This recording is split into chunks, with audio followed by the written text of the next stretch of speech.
গ্রামের ছেলেরা আমার দোকানের সামনে বড় পর্দায় খেলা দেখার ব্যবস্থা করতে চাচ্ছে। যাবতীয় খরচ তারা করবে, শুধু আমি জায়গাটা দেব। এতে আমার বেচাকেনা বাড়বে। এই অনুমোদন দিলে কি কোনো সমস্যা আছে? প্রিয় দর্শক, গ্রামে আজকাল বিশ্বকাপ, ফুটবল বিশ্বকাপ, ক্রিকেট সহ এ সমস্ত টুর্নামেন্টগুলো, ইভেন্টগুলোকে ঘিরে নানাবিধ বিষয় ঘটে থাকে। এর মধ্যে একটা হলো জুয়া। আর্থিক লেনদেন, বাজি ধরাধরির বিষয় এটি ব্যাপকভাবে ঘটে থাকে। এরকম কোনো হারাম উপাদান যদি সরাসরি সম্পৃক্ত হয়, তাহলে সেক্ষেত্রে সেখানে জায়গার ব্যবস্থা করা আপনার জন্য জায়েজ হবে না। কারণ সেটি সূরা মায়েদা ২ নম্বর আয়াতের আলোকে অন্যায় এবং পাপ কাজে সহযোগিতার শামিল হবে। আল্লাহ বলেছেন, ওয়ালা তাআবানু আলাল ইসমি ওয়াল উদওয়ান, তোমরা পাপ এবং সীমা লঙ্ঘনের কাজে কেউ কাউকে পারস্পরিকভাবে সহযোগিতা করো না। এর বাহিরে সেখানে বড় পর্দায় তারা খেলা দেখতে গিয়ে আরো যে সমস্ত গুনাহ নিশ্চিতভাবে হবে।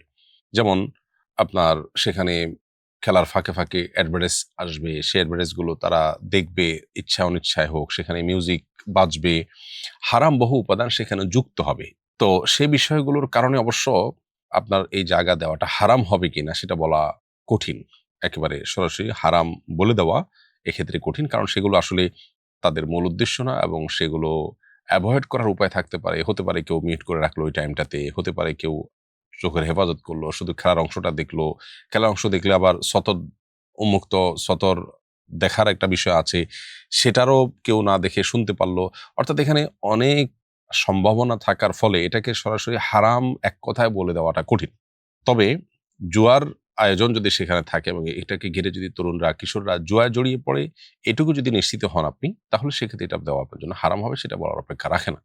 আর এর বাইরে অন্যান্য যে গুনাহের বিষয়গুলো আছে, সেগুলোর ভিত্তিতে আপনি যদি এটাকে নিরুৎসাহিত করতে পারেন, সেটা হবে সবচাইতে ভালো। তাদের ইনটেনশন এবং সার্বিক বিষয়কে পর্যালোচনা করে এটি আপনার জন্য জায়েজ হবে কিনা সেই ডিসিশন দিতে হবে। আমি শুধুমাত্র সম্ভাব্য অবস্থার কথা আপনাকে জানালাম। তবে আপনি পুরো বিষয়টাকে আরেকটু ডিটেইল আলোচনা করে যে এখানে অ্যাকচুয়ালি কি হচ্ছে, কি হতে পারে না পারে সেগুলো আলোচনা করে কোনো একজন আলেমের সাথে দেখা করে আপনি এটার কনক্রিট এবং একেবারে পরিষ্কার উত্তর নেয়ার চেষ্টা করবেন। যেহেতু আমি একাধিক সম্ভাবনার কথা বলেছি, অতএব একাধিক সম্ভাবনার ভিত্তিতে এর বিধানের ভিতরে তারতম্য হতে পারে। ইসলামে খেলাধুলার বিধান কি? সম্প্রতি আলেমদের অ্যাক্টিভিটিস দেখে মনে হচ্ছে কোনো খেলাধুলাই করা যাবে না।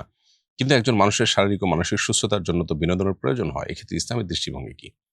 প্রিয় দর্শক, একজন মানুষের সুস্থভাবে পৃথিবীতে বেঁচে থাকার জন্য যা, যা দরকার তার সবকিছুর ব্যবস্থা আল্লাহ রাব্বুল আলামিন আমাদের জন্য রেখেছেন।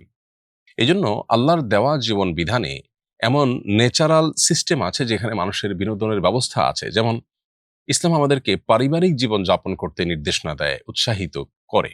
একজন মানুষের খুব ভালোভাবে মানসিক সুস্থতার জন্য তার সুন্দর উপভোগ্য একটা পরিবার হলো সবচেয়ে বড় উপাদান। আজকের পৃথিবীর দিকে যদি আপনি তাকান তাহলে দেখতে পাবেন যে আজকের পৃথিবী এই উপাদান থেকে অনেক দূরে সরে গেছে।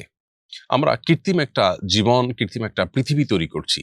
আমরা আল্লাহ তাআলার যে নেচার বা আল্লাহর যে প্রকৃতি সেটাকে আমরা ডেস্ট্রয় করে ফেলছি। ফলশ্রুতিতে যেটা হয়েছে যে আমাদের মানসিক প্রশান্তি আমাদের পরিবার থেকে যেটা হবে, যে সম্পর্কে আল্লাহ তাআলা কোরআনে বলেছেন আদম আলাইহিস সালাম যখন তাকে তৈরি করার পর তিনি কিছুটা বিষণ্ণ বা একাকিত্ব অনুভব করতেন, তখন আল্লাহ তাআলা হাওয়াকে সৃষ্টি করলেন। মা হাওয়াকে সৃষ্টি করে তার সঙ্গী হিসাবে দিলেন। এবং আল্লাহ বলেছেন এর কারণ হিসাবে লিতাসকুনু ইলাইহা, যাতে করে তুমি তোমার সঙ্গিনীর কাছে তার সঙ্গে কাটানো সময়গুলো বা তার সঙ্গে থেকে তুমি যেন আন্তরিক এবং মানসিক প্রশান্তি যেন লাভ করতে পারো। তো মানুষের সুস্থভাবে বেঁচে থাকার জন্য সুস্থ বিনোদনের দরকার আছে, এবং মানসিক প্রশান্তি লাভের জন্য বিভিন্ন উপায় অবলম্বন করবার দরকার আছে। এই উপায়টা যদি ন্যাচারাল হয়, আল্লাহর দেওয়া সিস্টেমের মধ্যে মানুষ যদি এই উপায়টা খোঁজার চেষ্টা করে, তাহলে সেক্ষেত্রে সেটা মানুষকে প্রকৃত অর্থে মানসিক সুখ দিতে পারে। আমরা যে খেলাধুলা দেখা, খেলাধুলা উপভোগ করা, ফলো আপ করা, এগুলোর মধ্য দিয়ে আমরা যে বিনোদনের চেষ্টা করছি, এর বাইরে আরো যে সমস্ত বিনোদনের পথ পদ্ধতি আমরা বের করেছি মানসিক সুখের জন্য, এগুলো কি আসলেই আমাদেরকে মানসিক সুখ দিতে পারছে?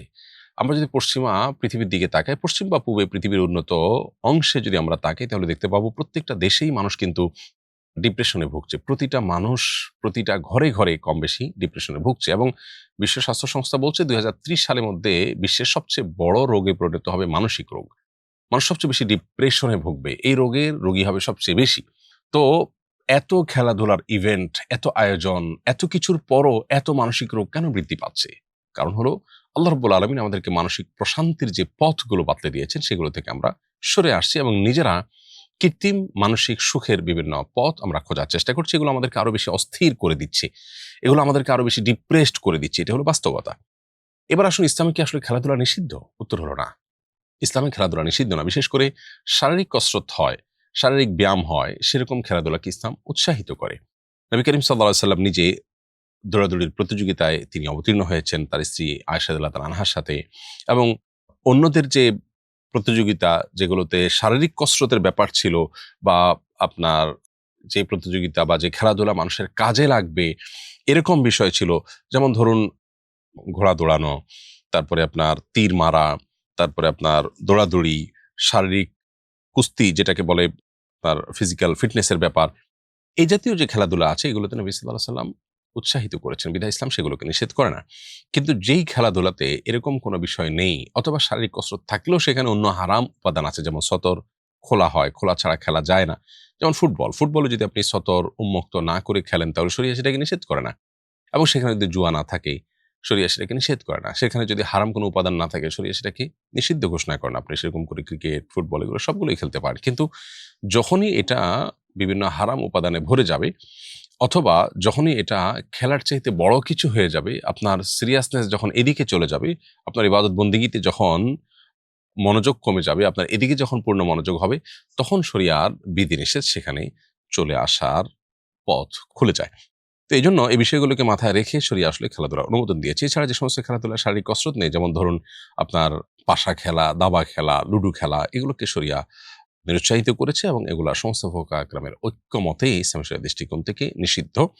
কারণ এগুলোতে আসলে কোনো শারীরিক বা মানসিক কোনো প্রশান্তির বিষয় না, বরং এগুলোতে মানসিক আরো কষ্ট মানুষের বাড়ে, আরো বেশি ডিপ্রেসড মানুষ হয়, আরো বেশি অশান্তিতে থাকে। আপনি দেখবেন সমাজে এই জাতীয় খেলা বিশেষ করে যখন জুয়ায় পরিণত হয়, ক্যারাম বোর্ড থেকে নিয়ে, তাস থেকে নিয়ে বিভিন্ন রকমের খেলা, এগুলোতে যারা খুব বেশি মগ্ন থাকে এরা মানসিকভাবে অনেক বেশি সুখী থাকে না। এরা বরং সমাজের খুব দুঃখে থাকা মানুষজন, খুবই আপনার আগোছালো জীবনযাপন যাদের, যাদের জীবনে তেমন কোনো পরিকল্পনা নাই, সুন্দর গোছানো কোনো জীবন নাই, এই মানুষগুলোকে দেখবেন মূলত আপনি এসবের ভেতরে মজে থাকতে। অতএব খোলাসা কথা হলো, ইসলাম খেলাধুলা নিষিদ্ধ নয়। ইসলামে খেলাধুলার অনুমোদন রয়েছে যদি সেখানে শারীরিক কসরত থাকে, সেখানে যদি হারাম কোনো উপাদান না থাকে। এই দুই শর্তে খেলাধুলাকে ইসলাম অনুমোদন করে। আর সুস্থভাবে বেঁচে থাকার জন্য এই সমস্ত খেলাধুলা বা এ সমস্ত আয়োজনগুলো এর বাইরেও আল্লাহ রাব্বুল আলামিন আমাদেরকে ন্যাচারাল বহু সিস্টেম দিয়ে রেখেছেন, সেগুলোকে আমরা পরিবর্তন করছি। পরিবার ব্যবস্থাকে আমরা ভেঙে ফেলছি। একাকী জীবনযাপন করাকে উৎসাহিত করা হয়। উন্নত দেশগুলোতে দেখবেন যে একটা বয়সে চলে যাওয়ার পরে ছেলেরা মা-বাবার থেকে, মেয়েরা মা-বাবার থেকে আলাদা হয়ে থাকাটাকে অ্যাপ্রিশিয়েট করা হয় এবং যার, যার মতো থাকার ব্যাপারটাকেই অ্যাপ্রিশিয়েট করা হয়। পরিবার থেকে মানুষ যখন দূরে সরে তখন মানুষের নানাবিধ অশান্তি শুরু হয়। পরিবারের বাইরেও মানুষের মানসিক প্রশান্তির জন্য আরো বহুবিধ আল্লাহর ব্যবস্থাপনা আছে, কুদরতি ব্যবস্থাপনা আছে, প্রাকৃতিক ব্যবস্থাপনা আছে। সেগুলোকে আমরা ডিস্ট্রয় করে ফেললে কখনোই আমরা প্রকৃত অর্থে মানসিক শান্তি অর্জন করতে পারবো না। আমি সারা বছর নানা জিনিস ফেরি করে বিক্রি করি। এ দিয়ে সংসার চালাই। বিশ্বকাপ উপলক্ষে বিভিন্ন দেশের জার্সি বিক্রি করি। এটি জায়েজ হচ্ছে কিনা? মৌলিকভাবে জার্সি বিক্রি করা নাজায়েজ কোনো বিষয় নয়। আপনি এটা বিক্রি করতে পারেন। কারণ জার্সি এমন কিছু না যেটা মৌলিকভাবে কোনো হারাম। এটার ব্যবহারের কারণে এটি উত্তম, অনুত্তম এবং বিভিন্ন বিধানের জন্য প্রযোজ্য হতে পারে। এটা পড়ে নামাজ পড়া না পড়ার বিষয়গুলো আসতে পারে। বাট মৌলিকভাবে এটা কোনো হারাম বিষয় নয়। বিধায় এটার কেনাবেচা আপনার জন্য করা জায়েজ হবে। এটা নাজায়েজ কোনো ব্যবসা হবে না। তো আমি মানত করেছিলাম আমার গর্ভস্থ সন্তানটি জন্মগ্রহণ করলে এবং সুস্থ থাকলে আমি একটি ছাগল জবাই করে এলাকাবাসীকে খাওয়াবো। কিন্তু ৪ দিনের মাথায় সন্তানটি মারা যায়। এখন কি মানতটি আমার পূর্ণ করতে হবে? প্রিয় দর্শক, গর্ভস্থ সন্তান জন্মগ্রহণ করলে এবং সুস্থ থাকলে আমি অমুক অমুক কাজ করব, এই কথা বলার মধ্য দিয়ে মূলত আপনি শর্ত আরোপ করেছেন মানতের জন্য যে সন্তানটা জন্ম নিবে এবং সুস্থ থাকবে। যেহেতু সন্তান জন্মের পর মারা গেছে, সুস্থ থাকা বা বলতে সুস্থভাবে বেঁচে থাকা বলতে আপনার অন্য 10টি সাধারণ সন্তানের মতো যদি সে বেঁচে থাকে সেটাই উদ্দেশ্য হয়ে থাকে, তাহলে সেক্ষেত্রে আপনার সন্তান যেহেতু বেঁচে থাকেনি সেজন্য আপনার মানত পূরণ করা আবশ্যক হবে না। আমি বাস সেক্টরে কাজ করি। আমার অধিকাংশ নামাজ সফর অবস্থায় হয়ে থাকে। সবসময় নামাজ কাজা হয়। এভাবে সবসময় কাজা নামাজ আদায় করে নামাজ হবে কিনা? এছাড়া আমার কাছে আর কোনো বিকল্প তো নেই।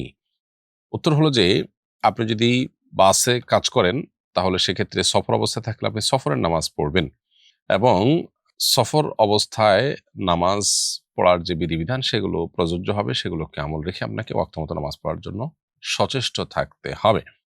যদি বলেন যে, "না, আমি সময় মতো নামাজ পড়তে পারি না, বরং আমি সফরে থাকার কারণে নামাজ কাজা হয়ে যায়।"